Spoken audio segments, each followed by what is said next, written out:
Joining me is Lisa Kimball. She runs a very busy Facebook group called Project Linus, Frederick County. Lisa, my understanding is you had a totally different mission pre-pandemic, and now you guys are busy sewing masks for healthcare workers. Yes, we used to make blankets for children who have suffered a trauma or crisis, and we service 13 agencies around the Frederick County area. And so then we took our talents. I was contacted by a nurse at the local hospital here who's a friend of mine, and she knew I had the platform to ask for help. So I sent out the message, and back in November, we started and we changed our talents from sewing the blankets and quilting to making the masks.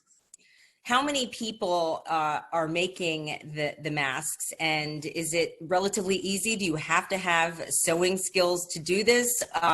And how are you getting the masks to the hospitals?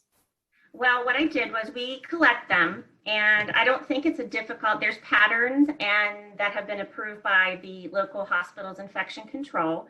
And so we've taken it to them and dropped it off to them, and then had the infection control look at it and, say that yay or nay if we could continue.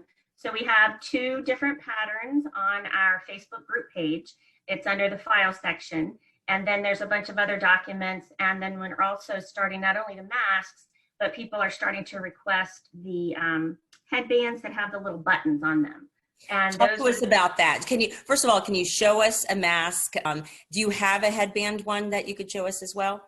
I do not, because I gave them all to the nurses already. Makes sense. But show us a mask and talk about why you guys started doing the headbands with buttons on them.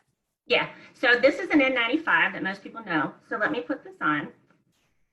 And I'm not doing it right because, okay. So this goes on, and I'm gonna get a little bit closer here. Then they pinch it on their nose, and this goes around this way. So it's very, very tight on the face. Okay, so this goes on, and the masks that we are making are these. Okay, so there's 2 versions. This one has a tie, and then I'll use the other side of this one so you can see the difference. This one has the elastic.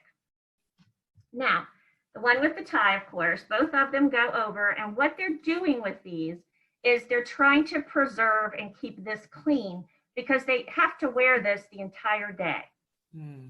And most of the shifts are 12 hours or 10-hour shifts, and it's very, very, very, very long. So these masks actually go over the N95, okay? And I'll show you with this one. This is the tie version, and then this is the elastic version, okay?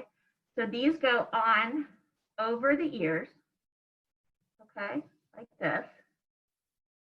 And then this covers the mask. Okay, got it. So it covers everything. Yeah, it covers the mask and it preserves them, and it keeps them from getting, they can switch this mask on and off quicker than they can the N95.